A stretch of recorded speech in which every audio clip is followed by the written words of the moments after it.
Jun Shu Chung arrived at the Milton Courthouse today. His daughter Kathleen and son Kenneth arrived separately. They were sentenced to jail time for their part in a $12.5 million lottery scheme. Caught on camera, store clerks cheating customers out of their lottery winnings, but their luck runs out when they try to claim the stolen prizes. Sylvia C. Calleja.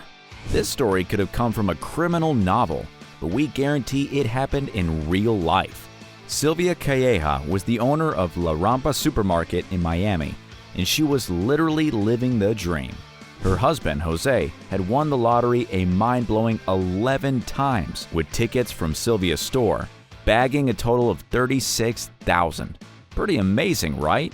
Maybe a little too amazing. You've probably guessed by now that Jose wasn't just unusually lucky. Sylvia had been stealing winning tickets from her customers for years, but she'd been getting away with it. So, when one more person walked in with a winning ticket, she never guessed she might be in hot water. Only this was no ordinary customer. The man standing in front of her was actually an undercover agent working for the lottery. He handed Sylvia a ticket and asked her to check if it had won anything. Obviously, it had. The undercover agent had deliberately handed Sylvia a winning ticket to see how she'd react. And without realizing what she was doing, she told the agent the ticket hadn't won anything. He left the store, but everyone involved in the investigation was now wanting to see when the winning ticket would reappear. It wasn't long before Jose tried to cash in the stolen ticket, but they were waiting for him. He was immediately arrested, and they'd soon take Sylvia into custody too. Think Sylvia's the only person who's been caught by an undercover lottery agent? Think again. The same thing happened to the next person on our list, Tina Dole. Tina Dole thought it was an ordinary day when a man walked up to her at the counter where she worked and asked her to check if his lottery ticket was a winner. It was, in fact. He was holding a $5,000 ticket. Only Tina didn't tell him that. She said it hadn't won anything, and as he left, she made sure to put the ticket somewhere safe. She didn't know that she just lied to an undercover agent who knew the ticket was worth $5,000.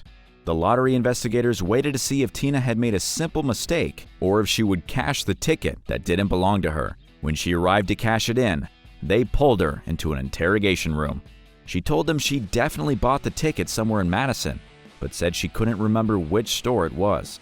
The investigators let her keep lying for a full half an hour before they told her they knew exactly where the ticket had come from, because they'd given it to her.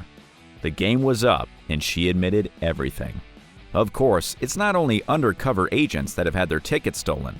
Clerks are stealing from ordinary people all the time. For example, Kimberly Strand. In Wisconsin, Kimberly Strand spotted an opportunity when an old lady walked up to her counter. The lady politely asked Kimberly to check her lottery ticket. Kimberly scanned it and saw it was a winner. It was worth an impressive $10,000. We could all do with that. But Kimberly decided she deserved it more than the nice old woman in front of her. So, instead of mailing the ticket to the lottery office, she put it in her pocket. She later handed it to her boyfriend. They decided it was still too suspicious for him to cash it, so he offered his brother $500 to cash in the ticket. You'll be glad to hear they didn't get away with it. They were caught, and all three of them were found guilty. If you think that's not enough evidence that store clerks are out to steal your lottery ticket, here's some more. Edward Williams Brown. Edward Williams Brown was a San Angelo clerk who spotted an opportunity one day.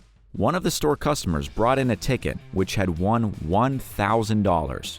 I'll guess Edward had probably spent some time thinking about how to put other people's winnings into his wallet. Either that, or he was a pretty fast thinker. He told the customer after scanning his ticket that he'd won only $100. Not knowing any better, the unsuspecting customer took the $100 and went home. But Edward made sure to hang on to his ticket. 5 days later, Edward took the ticket he'd stolen from the customer to a lottery claim center. He filled out the Texas Lottery winner claim form as though he was the rightful owner of the winning ticket, but that was a mistake.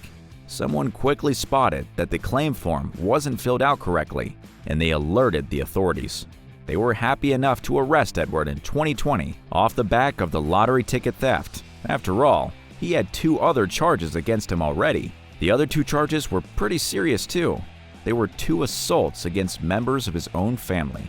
He was offered bail, which would cost him $5,000. So, in the end, trying to get his hands on the $1,000 wasn't even nearly worth it.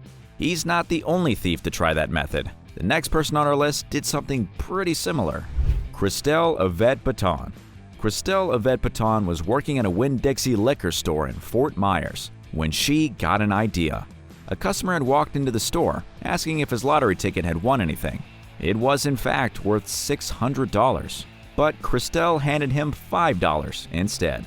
She thought that was pretty smart, but she had no idea she actually hadn't gotten away with her crime. Have you guessed it yet? That man was another undercover agent. She was charged for her crimes and hopefully learned a valuable lesson that day. Christelle had to face up to justice that day, but not quite as much as the next people on our list. The Chung family.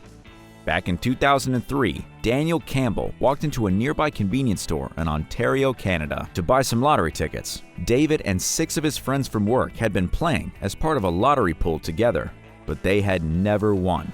But today, David was about to get lucky in the family-run convenience store. David picked his ticket, and even though it didn't earn him any cash straight away, he did win 5 free plays.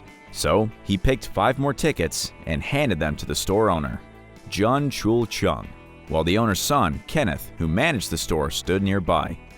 Jun Chul told David none of his tickets were winners and handed back some tickets. David left, not realizing that he'd only been given 4 out of his 5 tickets. The 5th one was still in the hands of Jun Chul, who decided he'd hang on to it when he realized it had just won David $9.2 million. Jun Chul got his daughter, Kathleen, in on the deal. He figured it would be safer for her to cash in the ticket because she didn't have anything to do with their store. When she went to cash in the ticket, she raised red flags when she told them she didn't remember where she got the ticket. They chose to give her the winnings anyway. The family of the thieves wasted no time spending the stolen jackpot. They mainly used it to buy mansions and sports cars, and they were sure they'd gotten away with the crime. But a few months later, an investigator from the Ontario Lottery spotted that Kathleen's family owned the convenience store. It took a shockingly long time for the crime to be connected, but it does have a happy ending. In 2011, 8 years after his ticket was stolen, David was handed his prize. He couldn't believe his luck, and he'd even split the winnings with his 6 friends like they'd agreed all those years ago. And the family who stole the ticket felt the cold hand of justice. Kenneth got a 10-month sentence, Kathleen got 4 years in prison, and Jun Chul was sentenced to 7 years. And that wasn't all. They were also fined $3.5 million to pay back the rest of the money they owed Daniel. Courts took all the mansions and cars the family had bought and sold them off. It's good to know that crime doesn't pay. Everyone loves it when the bad guys get caught, but sadly, it doesn't always work out that way. Just ask the next rightful winner on our list. Unnamed London clerk. Peter Rhodes is a veteran from London who was just about to turn 60 years old. He only ever played the lottery when the jackpots got big enough. He always hoped he'd win millions to give to his adult children. And in 2019, his wish came true. Peter took his ticket to a store to check if he had won anything. When the clerk put it into the scanner, the machine immediately started making a noise that celebrated a winning ticket. Peter was super excited until things got weird. Peter asked if he could have his ticket back, and the clerk refused to give it to him. Now, Peter was suspicious.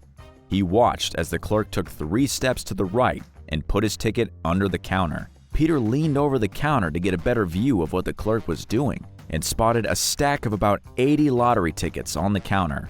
The clerk came back over to Peter, picked up one of the tickets off the top of the stack, and handed it to Peter, along with some change that was worth about $15. But Peter knew that wasn't his ticket. Not only had he seen the clerk pick it up off the stack, but Peter had also folded his ticket twice to fit it into his wallet, while the new ticket was totally flat. Peter was really upset after that visit to the store, but he couldn't convince the clerk to give him his ticket back. So he contacted Camelot, the company that handles the lottery in the UK. With a little detective work and dedication, someone at Camelot was able to prove that Peter had bought the winning ticket. They were also able to tell Peter for the first time how much his ticket was actually worth. he won a shocking 6.5 million British pounds. That's over $8 million. You think that was an open and shut case. Only it wasn't. Soon after, Peter was contacted by the fraud department at Camelot. But instead of telling Peter he was going to get his millions, they told him they were closing his case because they didn't want to pay out twice. Obviously, Peter was shocked. The clerk had obviously cashed in his winning ticket, and nobody had noticed he wasn't the real winner. Even worse, he was getting away with it. He contacted the police, but they didn't want to help either. Instead, they just told him to handle it on his own. I'm sure you can agree, this sounds like a nightmare. He's put a legal team together in the hopes that they'll be able to help him claim the millions of dollars he won.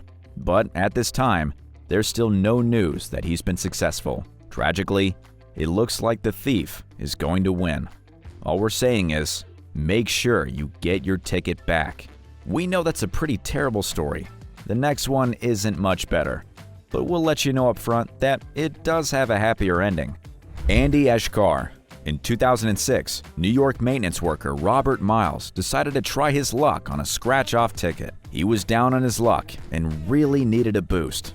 So he couldn't believe it when the man behind the counter told him he'd won. It wasn't much though. It was a $5,000 win. That meant that Robert could take home $4,000 and the store would keep $1,000. Robert was hungover and accepted that as a little bit of luck. He needed it. But that was only a fraction of what he should have got. The man behind the counter was Andy Ashkar, the son of the people who owned the shop. He was also the owner of a very successful car dealership. With a large income of his own, he had no reason to steal from Robert, but he chose to anyway.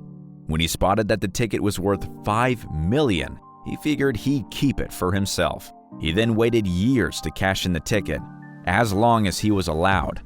In that time, Robert, who should have had $5 million in the bank, was forced to file for bankruptcy. You'll be glad to hear that Andy didn't get away with this crime. Lottery officials got suspicious because he'd waited so long to cash in the ticket. The investigation showed he wasn't the rightful owner of the ticket. The judge was not kind to him. He gave Andy the maximum sentence of 8 to 25 years in prison. Andy tried to be smart by waiting to cash the ticket, but it still seems like a pretty simple way to commit a crime. The next person on our list tried a slightly smarter method. But what was it? Wendy Maxine Klinker. In February 2018, a customer complained that a Gold Rush Doubler scratch-off ticket that he bought at a Circle K store in Florida had strange scratches on the winning boxes. He was given another ticket, but he wasn't the only one.